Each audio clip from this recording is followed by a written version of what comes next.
આ વખતે તો બગદાણા બહુ રોકાણા. હું કરું, આ માયલાને બગદાણા વગર હોરવતું નથી.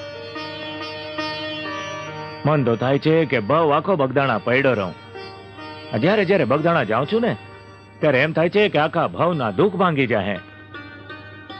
ઈ તો બજરંગદાસ બાપાની મહેરબાની કહેવાય.